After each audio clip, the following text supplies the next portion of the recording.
મુખ્યમંત્રી ભૂપેન્દ્ર પટેલ આજે કચ્છની મુલાકાતે છે। ભુજમાં વિવિધ યોજનાઓનું તેઓ લોકાર્પણ કરવાના છે। આઇકોનિક બસ પોર્ટ સહિતની યોજનાઓનું તેઓ લોકાર્પણ કરશે। ગૃહ રાજ્યમંત્રી હર્ષભાઈ સંઘવી પણ ત્યાં ઉપસ્થિત રહેવાના છે। આવતીકાલે વિશ્વના સૌથી મોટા સોલર પાર્કની મુલાકાત મુખ્યમંત્રી લેવાના છે।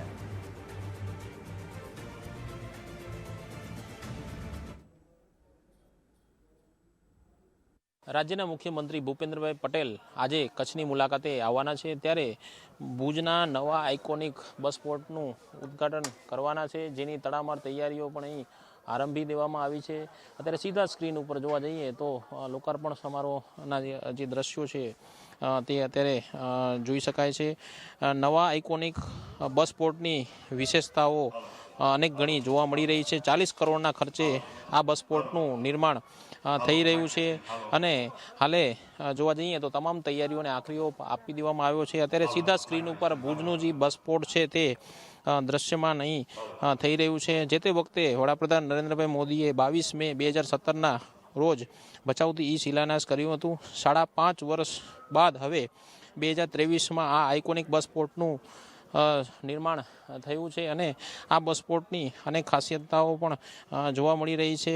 ખાસ કરીને આ આઇકોનિક બસ port basement, ground floor plus 3 માળની ઇમારત મળીને કુલ 20,760 સ્ક્વેર ફૂટમાં બન્યું છે અને આ પોર્ટમાં બસ માટે 15 platform, waiting room, food court અને Volvo bus waiting room, ladies અને જેન્ટ્સ માટે અલગ અલગ વ્યવસ્થાઓ સહિત તમામ સુવિધા પણ અહીં ઉપલબ્ધ કરવામાં આવી છે। તેની સાથે સાથે જોવા જઈએ તો કચ્છી થીમ ઉપર અત્યારે હાલ અહીં બસ પોર્ટ અહીં નજરે પડી રહ્યું છે અને આ બસ પોર્ટમાં 4 જેટલા મલ્ટીપ્લેક્સ સિનેમાઘર પણ હશે અને મુલાકાતીઓ વિવિધ ખરીદી કરી શકે તે માટે અંદાજિત 220 જેટલી દુકાનો સાથેનું શોપિંગ સેન્ટર પણ અહીં ઊભું કરી દેવામાં આવ્યું છે। ત્યારે જોવા જઈએ તો ભુજના નવા બસ સ્ટેશનનું જ્યારે નિર્માણ થઈ રહ્યું છે, જેની હાલે તડામાર તૈયારીઓ પણ આરંભી દેવામાં આવી છે અને રાજ્યના મુખ્યમંત્રી બપોરે 3 કલાકે આ બસ પોર્ટનું ઉદ્ઘાટન કરશે, જેને લઈને કચ્છીઓમાં પણ એક ઉત્સાહનો માહોલ અહીં જોવા મળી રહ્યું છે। અત્યારે સીધા સ્ક્રીન ઉપર જોવા જઈએ તો